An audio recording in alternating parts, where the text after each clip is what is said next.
সুপ্রিয় শিক্ষার্থী, জাতীয় বিশ্ববিদ্যালয় অনলাইন কোর্সে অনলাইন ক্লাসে সবাইকে স্বাগত জানাচ্ছি। করোনা পরিস্থিতিতে শিক্ষা কার্যক্রম সচল রাখার স্বার্থে জাতীয় বিশ্ববিদ্যালয়ের উদ্যোগে অনলাইন ক্লাসে সংযুক্ত হতে পেরে আমি আনন্দিত। সবাইকে স্বাস্থ্যবিধি মেনে চলার আহ্বান জানাচ্ছি। আজ তৃতীয় বর্ষের বিকাশ মনোবিজ্ঞান পার্ট 2 এর 13 নম্বর ক্লাস। আমাদের আজকের পাঠের বিষয় dependency and hazards in aging, বৃদ্ধ বয়সের নির্ভরশীলতা এবং নানাবিধ বিপত্তি সমূহের আলোচনা। আমি নিত্যানন্দ গাইন, প্রভাষক, মনোবিজ্ঞান বিভাগ, হাবিবুল্লাহ বাহার কলেজ। সবাইকে আরো একবার স্বাগত জানিয়ে শুরু করতে যাচ্ছি আজকের ক্লাস। তো আসো শুরু করা যাক। আমাদের সিলেবাসের সর্বশেষ চ্যাপ্টারের class dependency and hazard in ageing.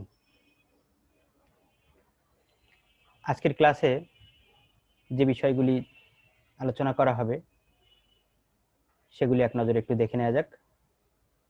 বার্ধক্যে নির্ভরশীলতা, বার্ধক্যের বিপত্তিসমূহ, বার্ধক্যে আগ্রহের পরিবর্তন এবং মানসিক ক্ষমতার পরিবর্তন সমূহ, এই বিষয়গুলি আমরা আজকের ক্লাসে আলোচনা করব। ডিপেন্ডেন্সি ইন এজিং, বার্ধক্যে নির্ভরশীলতা। বার্ধক্যের নির্ভরশীলতাকে মোটামুটি 3 ভাগে ভাগ করা যায়। একটি অর্থনৈতিক নির্ভরশীলতা, শারীরিক নির্ভরশীলতা এবং আবেগীয় নির্ভরশীলতা। আমাদের সমাজ জীবনে, পারিবারিক জীবনে প্রত্যক্ষ পরোক্ষভাবে আমরা প্রত্যেকেই প্রত্যেকের উপর নির্ভরশীল। কম বেশি পরিমাণে আমরা একে অপরের সহযোগিতা ছাড়া এই জীবন অতিবাহিত করতে পারি না। বৃদ্ধ বয়সের নির্ভরশীলতা এবং একটি ছোট শিশুর নির্ভরশীলতা প্রায় কাছাকাছি হলেও শিশুদের ক্ষেত্রে নির্ভরশীলতা সমাজ যতটা সহজভাবে মেনে নেয়, যতটা সানন্দ চিত্তে পরিবার শিশুদের এই নির্ভরশীলতা গ্রহণ করে নেয়, বৃদ্ধদের ক্ষেত্রে ঠিক ততটাই উদাসীনতা লক্ষ্য করা যায়। একটি শিশু জন্মের পর থেকেই পরিপূর্ণরূপে পরিবারের উপর নির্ভরশীল হয়ে থাকে। সেও অর্থনৈতিক, শারীরিক এবং আবেগীয় নির্ভরশীলতার জায়গা হিসেবে পরিবারের অন্য সদস্যদেরকে বেছে নেয়। পরিবারের সদস্যরা সানন্দ চিত্তে তার এই নির্ভরশীলতাকে আনন্দে উৎসাহে মেনে নেন, কারণ এই নির্ভরশীলতা একদিন শেষ হবে এবং সে স্বনির্ভরতা অর্জন করবে, সেই সম্ভাবনা থাকে। কিন্তু বৃদ্ধ বয়সে এসে পুনরায় স্বনির্ভর হওয়ার সম্ভাবনা আর থাকে না। তাই বৃদ্ধদের নির্ভরশীলতাকে সমাজ অনেকটাই বিবেচনা করতে চায় না গুরুত্বপূর্ণ বিষয় হিসেবে। আমরা এখানে একটি স্ট্যাটিস্টিক্স দেখতে পাচ্ছি, যেখানে শিশুদের নির্ভরশীলতা এবং বৃদ্ধদের নির্ভরশীলতার একটি তুলনামূলক চিত্র। এটি বাংলাদেশের প্রেক্ষিতে 1950 থেকে 2050 নাগাদ নির্ভরশীলতা কেমন হতে পারে সেই বিষয়টি তুলে ধরা হয়েছে। একদম নিচের দিকে ওল্ড এজ ডিপেন্ডেন্সি যদি আমরা দেখি,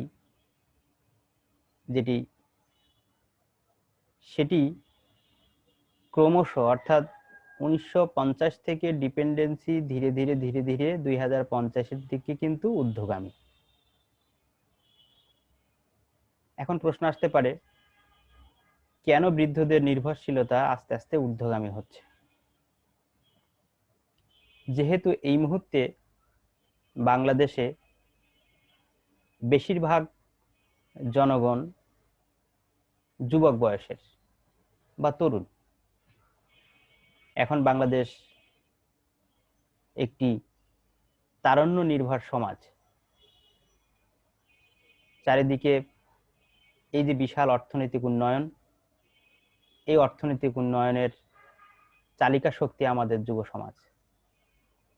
এই যুব সমাজ 2050-এর পরের থেকে আস্তে আস্তে বৃদ্ধ হয়ে যাবে, যে কারণে বৃদ্ধের সংখ্যা একসময় এই দেশে বৃদ্ধি পাবে এবং সাথে সাথে বৃদ্ধদের যে নির্ভরশীলতাগুলি সেগুলির মাত্রাও বাড়তে থাকবে।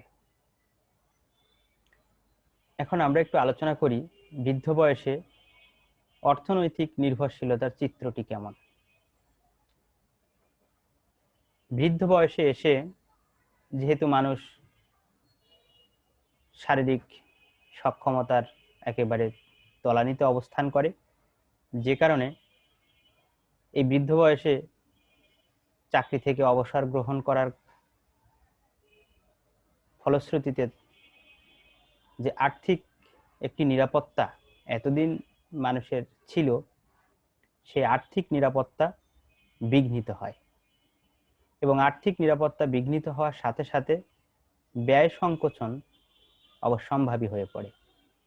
যখন মানুষ নিজে আয় করতে পারে তখন নিজের ইচ্ছামতো খরচ করার সামর্থ্য তার থাকে, কিন্তু যখন সীমিত অর্থে, বিশেষ করে পেনশনের টাকায় বা ছেলে মেয়ে আত্মীয় স্বজনের সাহায্য সহযোগিতার মধ্যে জীবন নির্বাহ করতে হয়, তখন অনেক কিছু ত্যাগ করতে হয়। অনেক স্বপ্ন, অনেক বিলাসিতা, সবকিছু বাদ দিয়ে শুধুমাত্র অতি প্রয়োজনীয় বিষয়ে খরচ করতে হয়। বৃদ্ধ বয়সে এসে মানুষ যতটুকু সঞ্চিত অর্থ থাকে সেগুলি দিয়েই জীবন চালানোর চেষ্টা করে এবং এ বিষয়ে একটি গুরুত্বপূর্ণ দিক, সেটি অবসরকালীন যে ভাতা বা অবসরের জমানো যে অর্থ, সেগুলির বেশিরভাগই হয়তো সন্তানেরা নিয়ে নেয়, অথবা বৃদ্ধ বয়সে এসে ছেলেমেয়ের বিয়ে দিতে গিয়ে খরচ হয়ে যায়, অথবা শারীরিক অসুস্থতার পিছনে অনেক টাকা খরচ হয়ে যায়। ফলে দেখা যায় যে শেষ বয়সে এসে হাতে তাদের আর তেমন কিছু থাকে না, যে কারণে বাধ্য হয়েই অনিচ্ছা সত্ত্বেও এই বৃদ্ধ মানুষগুলি অন্যের দয়ার বা করুণার পাত্র হয়ে যান, যেটি অবশ্যই তাদের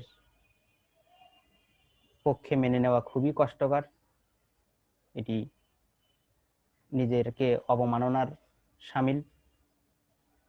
তবুও যেহেতু আর কোনো উপায়ন্তর থাকে না, তাই বাধ্য হয়েই সীমিত অর্থের মধ্যে নিজের চাহিদাগুলিকে সংকুচিত করে অতি কষ্টে বেশিরভাগ বৃদ্ধদের জীবনের শেষ সময়গুলি কেটে যায়। অর্থনৈতিক নির্ভরশীলতার পরে শারীরবৃত্তীয় বা শারীরিক যে নির্ভরশীলতা, সে বিষয়টির চিত্র কেমন। আমরা যদি নিচে বাম পাশের ছবির দিকে লক্ষ্য করি, দেখা যাচ্ছে যে বৃদ্ধ মানুষটির একজন লাঠি ধরে হলেও চলতে পারছেন, আর একজনের চলার সক্ষমতা একেবারে নেই। একজন কেয়ার গিভার বৃদ্ধ মানুষটিকে সহযোগিতা করছেন। এরকম শারীরিক অক্ষমতার কারণে বাধ্য হয়ে তাদেরকে অন্যের উপর নির্ভরশীল হতে হয়। আমাদের কালচারে একটি বিষয় দেখা যায়, সেটি বৃদ্ধ বয়সে এই যে শারীরিক নির্ভরশীলতা, সেটি দায় দায়িত্ব বেশিরভাগই স্ত্রী বহন করেন স্বামীদের ক্ষেত্রে। যদি স্ত্রী বেঁচে না থাকেন, সেক্ষেত্রে হয়তো ছেলে মেয়েরা দায়িত্ব পালনের চেষ্টা করেন। আর যদি তাও সম্ভব না হয়, সেক্ষেত্রে হয়তো বা তাদেরকে কোনো বৃদ্ধাশ্রমে অথবা বাসায় কোনো কেয়ার গিভার বা নার্সদের দিয়ে এই নির্ভরশীলতার সময়টুকু সাপোর্ট দেওয়া হয়। শারীরিক নির্ভরশীলতা বার্ধক্যের একটি অবশ্যম্ভাবী বিকাশমূলক প্রক্রিয়া।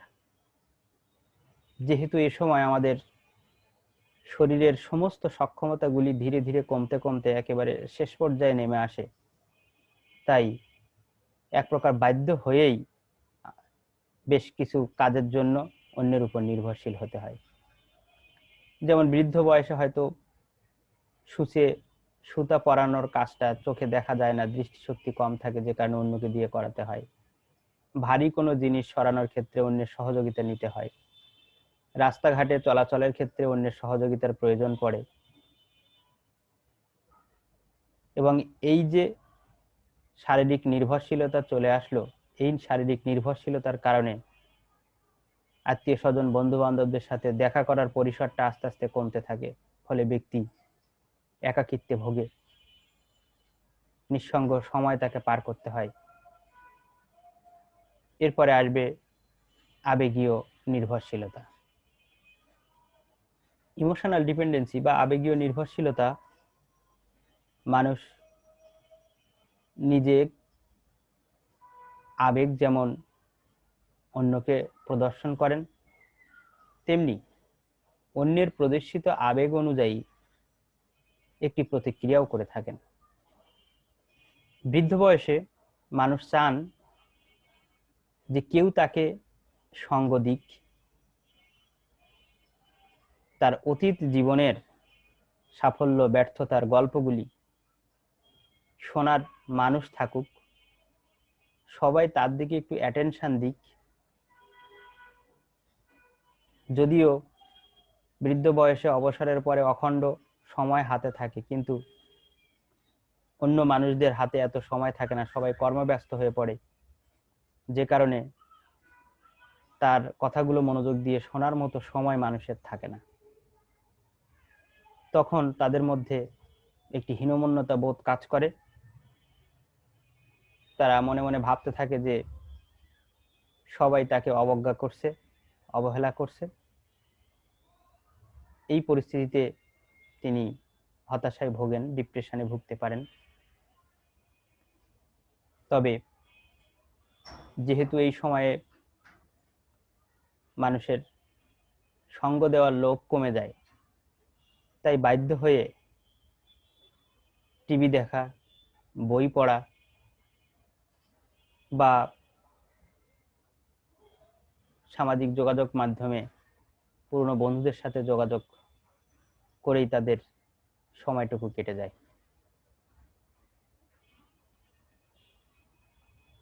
এখন আমরা বৃদ্ধ বয়সের নানাবিধ বিপত্তি বা ঝামেলা সমস্যাগুলি নিয়ে আলোচনা করব। বৃদ্ধ বয়সের বিপত্তি সমূহকে প্রধানত দুই ভাগে ভাগ করা যায়। একটি শারীরিক বিপত্তি আর একটি মানসিক বিপত্তি। শারীরিক বিপত্তি শরীরের নানাবিধ অঙ্গ প্রত্যঙ্গের রোগ এবং সেগুলির ক্রিয়াকলাপের বিচ্যুতিকে বোঝাবে। আর মানসিক বিপত্তি বলতে তার আবেগীয় দিক, কিছু মানসিক অসুস্থতা, এই সমস্ত বিষয়ের কারণে তাকে যে সমস্যায় ভুগতে হয় সেই বিষয়গুলি নিয়ে সাইকোলজিক্যাল হ্যাজার্ডস অংশগুলি আমরা আলোচনা করতে যাচ্ছি।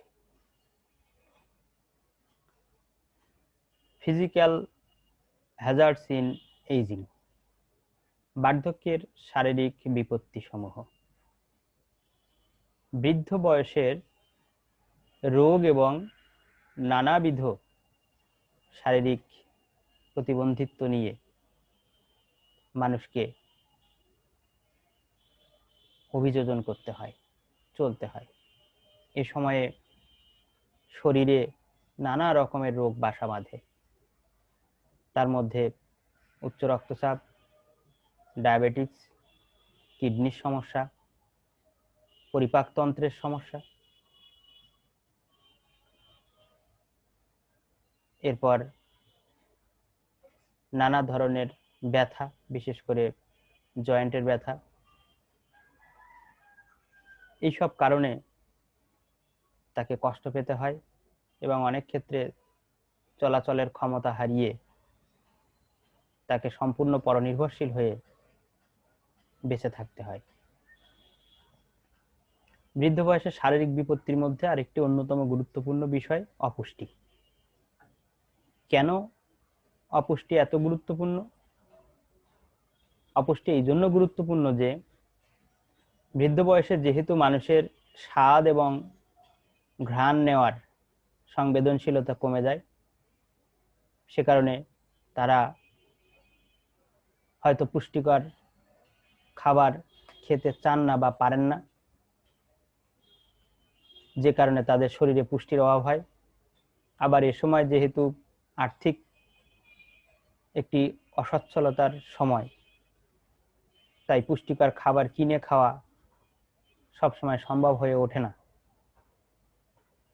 এছাড়াও শারীরিক নানাবিধ অসুস্থতার কারণে, বিশেষ করে পরিপাকতন্ত্রের ক্রিয়াকলাপের সমস্যার জন্য খাবার হজমের একটি সমস্যা থাকে। সে কারণে তারা আস্তে আস্তে খাওয়া কমিয়ে দেন বা অনেক কম খান, যেগুলি থেকে তাদের এই অপুষ্টির সমস্যাটি তৈরি হয়ে যায়। শরীরে যেহেতু এ সময় সমস্ত ফাংশনিংগুলো দুর্বল হতে থাকে, আমাদের কোষকলাগুলি ক্রিয়া ক্ষমতা কমে যেতে থাকে, তাই এ সময় পুষ্টির প্রয়োজনীয়তা অনেক বেশি। পরিবারের সদস্যদের এই ব্যাপারে খেয়াল রাখা জরুরি যে বৃদ্ধ মানুষটির খাবারে পুষ্টির চাহিদা ঠিক মতো পূরণ হচ্ছে কিনা, সেই বিষয়টির দিকে লক্ষ্য রাখা অত্যন্ত জরুরি। এরপরে আসবে ডেন্টাল ডিসঅর্ডার। ডেন্টাল ডিসঅর্ডার হলো এই বয়সে এসে মানুষের যেহেতু দাঁত পড়ে যায়, দাঁত এবং মাড়ি সংক্রান্ত নানা কষ্টে ভুগতে হয়। এই বয়সে ডেন্টিস্টের সাথে নিয়মিত চেক আপ রাখাটা ভালো। বিশেষ করে যাদের ডায়াবেটিস আছে তাদের জন্য দাঁতের আরো বিশেষ যত্ন নেওয়ার প্রয়োজন পড়ে। দাঁত ক্ষয়ে যায়, মাড়ি ফুলে যায়, দাঁত পড়ে যেতে পারে, এক সময় হয়তো একটি দাঁতও অবশিষ্ট থাকে না, সব দাঁতই পড়ে যায়। সেক্ষেত্রে নকল দাঁতের ব্যবহার অনেক ক্ষেত্রে দেখা যায়, যদিও কোনো কোনো সময় এগুলি বিপদের কারণ হয়ে যেতে পারে। সেই বিষয়গুলি সম্পর্কে খেয়াল রাখতে হয়। এবং দাঁত পড়ে যাওয়ার কারণে তার কণ্ঠস্বর, শব্দ চয়নের বিকৃতি দেখা যায়, যেগুলি মানুষ অনেকটা হাসি ঠাট্টা বা কৌতুকের পর্যায়ে নিয়ে যায়, যা তাকে মানসিকভাবে বিপর্যস্ত করে তোলে। এরপরে আছে সেক্সুয়াল ডিপ্রাইভেশন। বৃদ্ধ বয়সে এসে অনেক সময় স্বামী স্ত্রীর ডিভোর্স বা মৃত্যুজনিত কারণে তাদের স্বাভাবিক যৌন জীবনের একটি ছেদ ঘটে। এ সময় সঙ্গিনী বা সঙ্গীর একত্রে থাকাটা তার মানসিক স্বাস্থ্যের জন্য খুবই জরুরি। যদিও যেহেতু এ সময় একটি বিচ্ছিন্নতার সময়, নারী পুরুষ একে অপরের প্রতি আগ্রহ হারিয়ে ফেলেন, নিজেকে নিয়ে বেশি ব্যস্ত হয়ে যান, ফলে তাদের মধ্যে এই যে সম্পর্কের গুরুত্ব, সম্পর্ক কত জরুরি, সেই বিষয়টি হয়তো খেয়াল করার সুযোগ হয়ে ওঠে না। অনেক ক্ষেত্রে দেখা যায় হয়তো ছেলে মেয়ের কারণে বাবা মা দুজন দুই জায়গায় বসবাস করেন, যেটি কিনা তাদের এই শেষ বয়সে এসে অনেক বেদনার হয়ে যায়। অ্যাক্সিডেন্ট, যেহেতু এই সময় শারীরিক দুর্বলতা, নানাবিধ শারীরিক সমস্যা থাকে, তাই যে কোনো সময় যে কোনো ধরনের বিপজ্জনক পরিস্থিতি বা দুর্ঘটনা ঘটে যেতে পারে। হঠাৎ পড়ে যাওয়া অথবা অগ্নিদগ্ধ হওয়ার মতো ঘটনা, রাস্তায় চলাচল করতে গিয়ে সড়ক দুর্ঘটনার শিকার হতে পারেন। এই দুর্ঘটনা বার্ধক্যে অত্যন্ত বিপজ্জনক, কেননা কোনো একটি দুর্ঘটনা ঘটা মানেই অন্যের প্রতি নির্ভরশীলতা আরো বেশি বেড়ে যাবে এবং নানা রকমের প্রতিবন্ধিত্ব দশা তার স্বীকার করে নিতে হয়, যেটি আসলে খুবই কষ্টদায়ক। এখন আমরা দেখব সাইকোলজিক্যাল হ্যাজার্ডস ইন এজিং। বৃদ্ধ বয়সে মানুষের কি কি মানসিক বিপত্তি হয় সেগুলি। প্রথমত, acceptance of cultural stereotypes of the elderly, অর্থাৎ সাংস্কৃতিক যে বদ্ধমূল ধারণা আছে আমাদের সমাজে, সেগুলিকে বাধ্য হয়ে স্বীকার করে নিতে হয়। আমাদের সাহিত্য, মিডিয়া বা সমাজ বাস্তবতা বৃদ্ধদেরকে নেতিবাচকভাবে উপস্থাপন করে এবং এই নেতিবাচক অবস্থাটাকে বৃদ্ধ মানুষদেরকে বাধ্য হয়ে স্বীকার করে নিতে হয়, যা তাদের একাকিত্বকে আরো দুঃসহ করে তোলে। Effect of physical changes of aging. বৃদ্ধ বয়সে যে ধরনের শারীরিক সমস্যাগুলি হয়, সেই শারীরিক সমস্যাগুলিকে বাধ্য হয়ে মেনে নিতে হয় এবং এগুলির সাথে উপযোজন করতে হয়, কেননা এটি বলা যায় যে এক ধরনের নিয়তি, যাকে স্বীকার না করে আর কোনো উপায় থাকে না। Changes in life patterns. যেহেতু বৃদ্ধ বয়সে এসে মানুষ তার কর্মক্ষেত্র থেকে অবসর নেন, ফলে বহুদিনের অভ্যস্ত রুটিন লাইফ থেকে তিনি কিছুটা বিচ্যুত হয়ে যান। এ সময় ছেলেমেয়েরা যার যার মতো ব্যস্ত থাকে, হয়তো অন্যরা এক একজন এক এক জায়গায় চলে যায়, বাবা মায়ের সাথে সময় দিতে পারে না। তখনকার পরিস্থিতিতে খাপ খাইয়ে নিতে হয়। সামাজিক মেলামেশা বা চলাচল সেগুলি কমে আসতে থাকে। বন্ধু বান্ধবের সংখ্যা একেবারেই হাতে গোনা কয়েকজনের মধ্যে সীমিত হয়ে যায়। আত্মীয় স্বজনের সাথে নিয়মিত দেখা সাক্ষাৎ করা বা বেড়াতে যাওয়া সম্ভব হয় না, শারীরিক বা আর্থিক নানাবিধ কারণে। তখন এ ধরনের বিরূপ পরিস্থিতির সাথে ব্যক্তিকে অভিযোজন করতে হয়। Tendency to slip mentally. Slip mentally হলো যে হঠাৎ করে কোনো কিছু ভুলে যাওয়া, কোনো জিনিস কোথায় রেখেছেন, চশমাটি কোথায় বা লাঠিটা কোথায়, ওষুধ কোথায় রেখেছেন, কোন ওষুধ কখন খেতে হবে, পরিচিত মানুষের নাম, এগুলি হঠাৎ করে ভুলে যেতে পারেন। চেনা জানা কোনো সময় বা ঘটনা মনে করতে গিয়ে হঠাৎ আটকে যেতে পারেন। নতুন কারো নাম মুখস্থ করা তার জন্য খুব কঠিন বিষয় হয়ে দাঁড়িয়ে যায়। Feelings of guilt about আইডিয়ালনেস। একটি কর্মব্যস্ত মানুষ যখন বসে থাকেন, অন্যের উপর নির্ভরশীল হয়ে যান, অন্যের উপার্জনের অর্থ দিয়ে নিজের ভরণ পোষণ করতে বাধ্য হন, তখন তার মধ্যে একটি অপরাধবোধের জন্ম হয় যে আমি শুধু কেন বসে বসে খাচ্ছি। আমি যদি আয় করতে পারতাম, আমি যদি স্বাধীনভাবে চলতে পারতাম, আমার যদি শারীরিক সেই সক্ষমতা থাকতো, তাহলে আজকে আমি অন্যের উপর নির্ভরশীল হয়ে থাকতাম না, আমার জীবনটি আরো সুন্দর সাবলীল হতে পারত।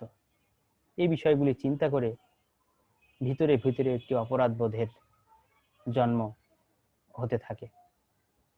রিডিউসড ইনকাম, এই সময় এসে যে সীমিত আয়, তা দিয়ে অসীম চাহিদা পূরণের যে প্রচেষ্টা, সেটির সাথে বৃদ্ধ মানুষদেরকে অ্যাডজাস্টমেন্ট করতে হয়, যেটি তাদের জন্য খুব কষ্টদায়ক হয়ে যায়। অনেক সময় শুধুমাত্র খুব বেশি প্রয়োজনীয়, বিশেষ করে স্বাস্থ্যগত দিকের খেয়াল রাখা ছাড়া নিজেদের জন্য নতুন জামা কাপড় কেনাও পর্যন্ত তারা ভুলে যান। নিজেদের শখের বিষয়ে নজর দেওয়ার সুযোগ থাকে না, চিত্ত বিনোদনের পিছনে খরচ করার মতো সামর্থ্য তাদের থাকে না। সোশ্যাল ডিসএনগেজমেন্ট, সামাজিক বিচ্ছিন্নতাবাদ, এই সময় নানাবিধ কারণে, কিছু শারীরিক জটিলতা, কিছু আর্থিক সমস্যা, কিছু সামাজিক বদ্ধমূল ধারণার পরিপ্রেক্ষিতে ব্যক্তি সমাজ থেকে ধীরে ধীরে নিজেকে আলাদা করে ফেলেন এবং একাকী নিভৃতে বসবাস করতে শুরু করেন, যেখানে নিজেই নিজেকে নানা প্রশ্ন, নানা শঙ্কা, নানা উৎকণ্ঠা ইত্যাদির সাথে তাল মিলিয়ে চলতে, অভিযোজন করতে, পরিবর্তিত পরিস্থিতির সাথে খাপ খাওয়াতে আপ্রাণ চেষ্টা করে যান। এখন আমরা চলে যাচ্ছি মেন্টাল অ্যান্ড বিহেভিয়ারাল প্রবলেমে। মানসিক এবং আচরণগত সমস্যা। এই যে মানসিক এবং আচরণগত সমস্যা, এটি অত্যন্ত গুরুত্বপূর্ণ একটি সমস্যা। এ সময় যে বিষয়গুলি ঘটে তার মধ্যে অন্যতম প্রধান ডিপ্রেশন, গভীর অসুখী অবস্থা, হতাশাজনক পরিস্থিতি, আত্ম অবমাননাকর ঘটনা এবং নানাবিধ বিরক্তির উদ্রেক ঘটে, যা তাদেরকে ডিপ্রেশনে নিয়ে যায়। ডিমেনশিয়া বা স্মৃতিভ্রংশ রোগ, পুরানো স্মৃতি ভুলে যাওয়া, সমস্যা সমাধান, চিন্তন প্রক্রিয়া, ভাষা, এগুলির অংশবিশেষ ভুলে যাওয়াকে আমরা বলছি যে স্মৃতিভ্রংশ। পার্কিনসন্স রোগ। পার্কিনসন্স রোগ এটি এমন একটি রোগ যার কারণে মাংসপেশিতে কাঁপুনি, অনেক সময় দেখা যায় বৃদ্ধ বয়সে হাত পা থরথর করে কাঁপতে থাকে, জোর পান না, তাদের চলাচল স্লো হয়ে যায় এবং মুখের অংশবিশেষ প্যারালাইসিস হয়ে যায়। বিখ্যাত মুষ্টিযোদ্ধা মোহাম্মদ আলী এই পার্কিনসন রোগে ভুগেছিলেন বৃদ্ধ বয়সে। এরপরে আমরা দেখব মেন্টাল অ্যান্ড বিহেভিয়ারাল প্রবলেমস, মানসিক এবং আচরণগত সমস্যা সমূহ। এই সময় ব্যক্তির মানসিক এবং আচরণগত সমস্যার জন্য যে রোগটি সবচেয়ে বেশি দায়ী সেটি অ্যালঝাইমার ডিজিজ।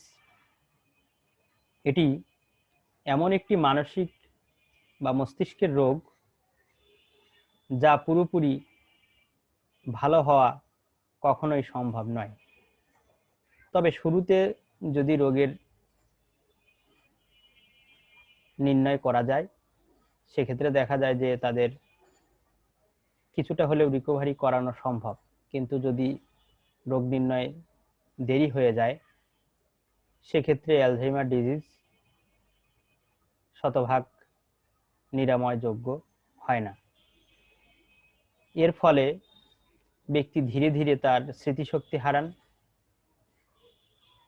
ভাষাগত দক্ষতা ভুলে যান এবং একসময় যে শারীরিক ক্রিয়াকলাপ, নড়াচড়া করার ক্ষমতা পর্যন্ত হারিয়ে যায়। এরপরে আমরা আলোচনা করব অস্টিওপোরোসিস বা অস্থিক্ষয় বা হাড়ের দুর্বলতার রোগ। বৃদ্ধ বয়সে এসে ক্যালসিয়াম এবং ভিটামিন ডি এর অভাবে মানুষের হাড় দুর্বল, চিকন এবং ভঙ্গুর হয়ে যেতে পারে। ফলে সামান্য আঘাতেই এই হাড়গুলি ফ্র্যাকচার হয়ে যেতে পারে। পরবর্তীতে এই হাড় জোড়া লাগানো খুব কঠিন, কারণ যেহেতু শরীরে ক্যালসিয়াম এবং ভিটামিন ডি এর শর্টেজ থাকে এবং এই বয়সে আরো ডায়াবেটিক্সের মতো জটিল রোগ থাকার কারণে তাদেরকে সীমাহীন কষ্টে সহ্য করতে হয়। বার্ধক্যে আগ্রহের ক্ষেত্রসমূহ, যে কোন কোন বিষয়ে বার্ধক্যে আগ্রহ হয়। ইন্টারেস্ট ইন সেলফ, নিজের সম্পর্কে আগ্রহ। বৃদ্ধ বয়সে এসে ব্যক্তি নিজের চেহারা, নিজের শারীরিক অবস্থা, পোশাক, অর্থনৈতিক বিষয়াদি, সামাজিক কার্যক্রম, এইসব বিষয় নিয়ে নিজেকে বেশি ব্যস্ত রাখার চেষ্টা করেন। এ সময় হয়তো মানুষ কেউ কেউ একটু যুবকদের পোশাক পরিধান করে নিজের পুরনো দিনকে ফিরিয়ে আনতে চান। তবে বেশিরভাগ ক্ষেত্রে মানুষের আর্থিক অসচ্ছলতার কারণে নতুন জামা কাপড় ক্রয় করা সম্ভব হয় না। তারা সাধারণত ঢিলেঢালা পোশাক পরতে পছন্দ করেন এবং সবসময় নিজেকে অন্যের থেকে আড়াল করে রেখে একাকিত্বে থাকতে ভালোবাসেন, নির্জনতা পছন্দ করেন। Interest in retirement and recreation. Retirement and recreation বলছে যে এই সময়ে ব্যক্তির অবসরকালীন সময় আসে এবং এই অবসরে চিত্ত বিনোদনের জন্য অপরিসীম সময় থাকলেও সেগুলি ব্যবহার করা পর্যাপ্ত সুযোগ তাদের থাকে না। ফলে তাদের চিত্ত বিনোদনের মাধ্যম সংকুচিত হয়ে বেশিরভাগ ক্ষেত্রে গৃহবন্দিত্ব দশা এবং টেলিভিশন নির্ভরশীল হয়ে যেতে হয়। তবে যারা শিক্ষিত মানুষ, তারা বই পড়ে অবসর সময় কাটাতে বেশি পছন্দ করেন।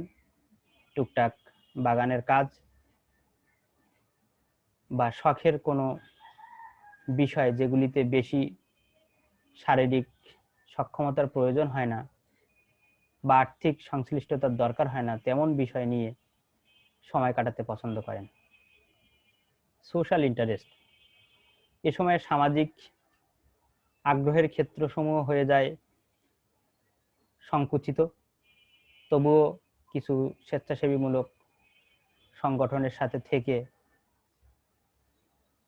মানুষ নিজেকে কিছুটা হলেও একঘেয়েমি থেকে মুক্তি দেওয়ার চেষ্টা করেন। ইন্টারেস্ট ইন রিলিজিয়ন, ধর্ম নিয়ে আগ্রহ। এ সময়ে ধর্মের প্রতি মানুষের আগ্রহ কিছুটা বাড়তে পারে, তবে এটি সবার জন্য প্রযোজ্য নয়। ধর্মীয় গোঁড়ামি এই সময়ে অনেক কমে যায়। একটি স্বাভাবিক জীবনযাপন করতে তারা অভ্যস্ত হয়ে পড়েন এবং দেখা যায় যে বিভিন্ন ধর্মীয় প্রতিষ্ঠানের পরিচালনা কমিটিতে সদস্যপদ পেতে আগ্রহ পোষণ করেন। ইন্টারেস্ট ইন ডেথ, মৃত্যু সম্পর্কে আগ্রহ। যেহেতু বৃদ্ধ বয়সে মানুষ মৃত্যুর একেবারে দুয়ারে দাঁড়িয়ে থাকে, তাই এই জীবন আর মৃত্যুর মধ্যে যে এক অপূর্ব কৌতূহল, যে কৌতূহলের নিবৃত্তি মানুষের কোনোদিনও শেষ হয় না, সে জীবন এবং মৃত্যু পরবর্তী জীবন কেমন হতে পারে, মৃত্যুর পরের জীবন